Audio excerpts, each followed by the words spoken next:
ओ मेरी झोली छोटी पड़ गई रे, इतना दिया मेरी माता। मेरी झोली छोटी पड़ गई रे, इतना दिया मेरी माता ने। मेरी झोली छोटी पड़ गई रे। बेटी पैसे। पैसा?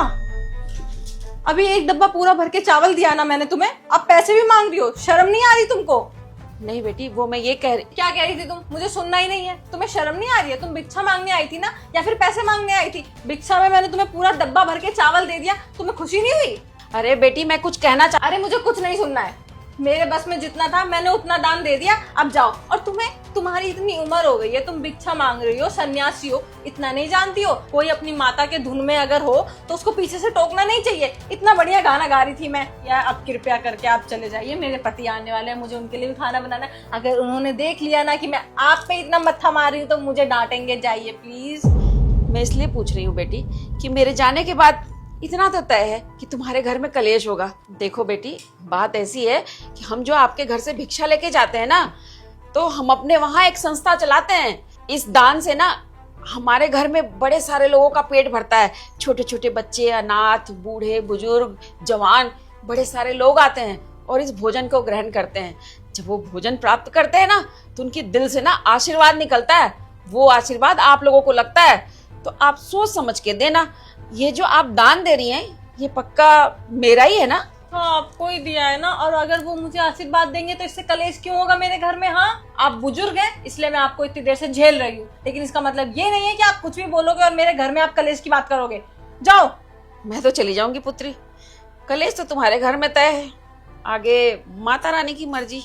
जय माता दी। जय माता दी। या श्योर श्योर। भैया फोन रखो और मेरी बात सुनो। तू पागल है क्या? तेरे में तमीज नहीं है? दिख रहा था ना क्लाइंट से बात कर रहा हूँ मैं। भैया जो मैं आपको बताने वाला हूँ वो इससे भी ज्यादा इंपॉर्टेंट है, आप मेरी बात सुनो। अरे ऐसा क्या इंपॉर्टेंट हो गया जो तुझे मेरे ऑफिस आना पड़ा? घर नहीं आता क्या मैं? ये यहीं से निकल जाता मैं फ्लाइट लेकर। अरे भैया बात ही ऐसी थी कि मुझे अर्जेंट आना पड़ा, मेरी पूरी बात तो सुनो आप। अरे क्या बात है? भैया आपको पता भी है आपके पीठ पीछे क्या होता है? भाभी ना हमारा पूरा घर बर्बाद कर रही है। ऐसा है, छोटा भाई है ना, अपनी औकात में रह। मेरी बीवी के बारे में फालतू मत बोलियो। बहुत पहले से सुनता आ रहा हूँ तेरे को नहीं पसंद है ना तेरी भाभी। तू तो हमारी शादी के खिलाफ भी था। तेरी शताक्षी से नहीं बनती है, तभी बार बार कुछ ना कुछ लेकर आ जाता है मेरे सामने। भैया आपको हमेशा ऐसा क्यों लगता है कि गलती हमेशा मेरी है? मैंने कब कहा कि मुझे भाभी नहीं पसंद? भाभी भी ऐसे ही बोलती है, आप भी हमेशा ऐसे ही बोलते रहते हो। हमेशा का तरह यही है, भाभी ने ये कर दिया, भाभी ने वो कर दिया, भाभी यहाँ जा रही है, भाभी वहां जा रही है। कल को तेरी बीवी आएगी ना और मैं ये सब बोलूंगा, तब तुझे पता लगेगा। बार बार शताक्षी के बारे में बोलता रहता है, मेरे से फालतू बकवास मत करा कर उसके बारे में। मुझे पता था भैया आप मेरी बात नहीं मानोगे, इसलिए मेरे पास इस बार प्रूफ है। ये देखो। शताक्षी क्या कर रही है? ये तो 2-3 लाख रुपए इसने इस औरत को दे दिए। लू के पट्टे, तूने रोका क्यों नहीं उसे? कैसे रोकता? मैं रोकता तब भी आप मेरी गलती बता देते, इसलिए मैंने आपको बता दिया। भैया मुझे लग रहा है ना भाभी का अफेयर चल रहा है और वो धीरे धीरे ना ऐसे पैसे अपने बॉयफ्रेंड को भिजवाती है।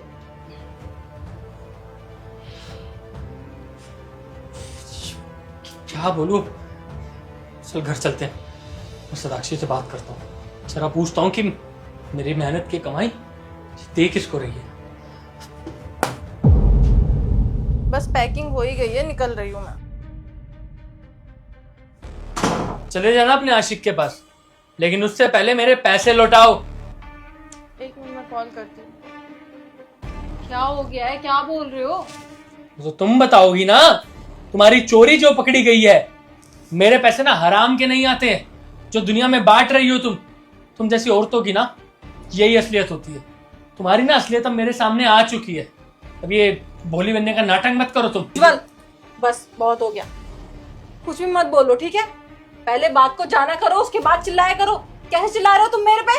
सूरज ने मुझे सब कुछ बता दिया है। तुम जैसे मेरे पैसे बांट रही हो ना, आशिक को भिजवाया ना वो पैसे। वो औरत कौन थी? तुम्हारे आशिक की माँ थी या बहन थी? किसको मेरे पैसे ट्रांसफर कर दी? और ये बैग वैग पैक करके निकल रही थी ना अपने आशिक के साथ।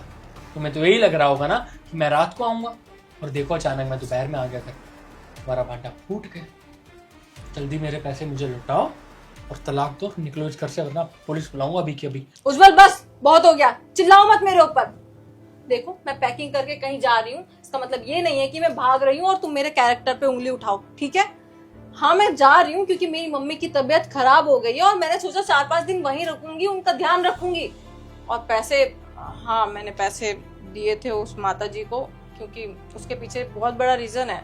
अरे इतना कौन सा बड़ा रीजन हो गया यार? तुम्हें ऐसे किसी को देने थे तो 500 देती, 1000 देती, हद मार के 1500 2000 दे देती। 2.5-3 लाख रुपए थे वो सुबह मैंने उनको कॉल पे बात करते हुए सुना। क्या बोला डॉक्टर साहब आपने? मेरे पति के ऑपरेशन के लिए 2.5 लाख रुपए चाहिए? कोई बात नहीं डॉक्टर साहब, आप मेरे पति का ऑपरेशन शुरू कर दीजिए, मैं लेके आऊंगी ना पैसे। मैं आपके आगे हाथ जोड़ती हूँ डॉक्टर साहब, मेरे पति की जान बचा लीजिए, आप पैसों की चिंता मत कीजिए, मैं लेके आऊंगी, मैं करती हूँ इंतजाम। आप बस उनका ऑपरेशन शुरू कर दीजिए, बस 2 दिन का टाइम दीजिए, मैं लेके आती हूँ पैसे। ठीक है डॉक्टर साहब। 2.5 लाख रुपए मैंने डॉक्टर साहब को बोल तो दिया है, कहाँ से लाऊंगी मैं इतने पैसे, कहाँ से? हे माता रानी, अब तो तेरा ही आसरा है, तू ही कोई चमत्कार दिखा दे माँ। अब तुम ही बताओ, तुम्हें अच्छे से पता है ना, जो ये लोग सन्यासी लोग भिक्षा मांगते हैं, ये ज्यादा से ज्यादा आटा चावल ये मांगते हैं, और सब लोग भी उनको यही सब देते हैं। इतने सारे पैसे कौन देता उनको? और अगर मैं डायरेक्ट देती तो उनको लगता कि मैं उन पे एहसान कर रही हूँ, और वो शायद लेती भी नहीं। और तुम्हें अच्छे से पता है कि ये लोग कितने खुददार होते हैं, इसलिए मैंने उनकी मदद ऐसे कर दी। लेकिन मैंने तुम्हारे पैसे नहीं दिए जो तुमने मुझे इतना डांट दिया कि मैं हराम के कमा रहा हूँ, ये कर रहा हूँ, वो कर रहा हूँ। तुम्हें पता भी था, मैंने कब से उसे सेविंग पे लगा रखा था। मैंने सोचा था कि गोल्ड की रिंग लूंगी, लेकिन अपनी रिंग ना लेके मैंने अपनी सेविंग उनको दे दी, उनकी हेल्प हो गई। इसमें कौन सी बुरी बात है? माता रानी मुझे और देंगी। बेटा ये बात मुझे बता देते ना फोन करके, इतनी बड़ी बात थी ये। खैर मैं मानता हूँ तुम्हें दान पुण्य करने का शौक है, तुम्हें अच्छा लगता है दान करना, और चलो एक तरीके से ये ठीक भी है कि सीधे हाथ से आप किसी को दान दे रहे हो तो उल्टे को भी नहीं पता लगना चाहिए। लेकिन मैं तो तुम्हारा पति हूं ना, आप इतना बड़ा अमाउंट किसी को दान कर रहे हो, कम से कम बता देते। मैंने जैसे ही वो बात सुनी ना और वीडियो में देखा कि तुम ऐसे पैसे लुटा रही हो, तो मेरे दिमाग में यार तुम समझ सकती हो ना, वो कितनी अजीब अजीब चीजें आने लगी। मुझे लगा तुम धोखा दे रही हो, आज का माहौल ही ऐसा है। Really sorry. आपको अच्छे से पता है कि सूरज और मेरी नहीं बनती है, लेकिन क्यों नहीं बनती है ये भी पता है आपको। मैं उसको डांटती हूँ कि अपने लोफर दोस्तों के साथ कहीं ना जाए, पढ़े लिखे कुछ बने, और वो चीज उसको बिल्कुल अच्छी नहीं लगती है। इसलिए उसने मेरे खिलाफ आपको भड़काया, और आपने एक बार मेरे से प्यार से पूछना जरूरी नहीं समझा और मुझे सीधे डांटना शुरू कर दिया। अरे मैं आपको बताती यार, लेकिन तब बताती जब आप घर पे आते, आराम से बैठा के बताती। मैंने सोचा क्या अभी कॉल करके बताऊं, परेशान करूं? जब आप आओगे तो आराम से बता दूंगी। तुम्हारा कहना भी ठीक है, मैं हाइपर हो गया, बिना सोचे समझे इतना सब कुछ बोलता चला गया, तुम पे चिल्लाया, ऊंची आवाज में बात करी। प्लीज मुझे माफ कर देना। और हाँ, मैं सूरज को अकेले में बिठाकर समझाऊंगा कि भाई पहले पूरी बात जान लिया कर, फिर ही ऐसे पास करा कर आगे बातें। अब प्लीज सॉरी यार।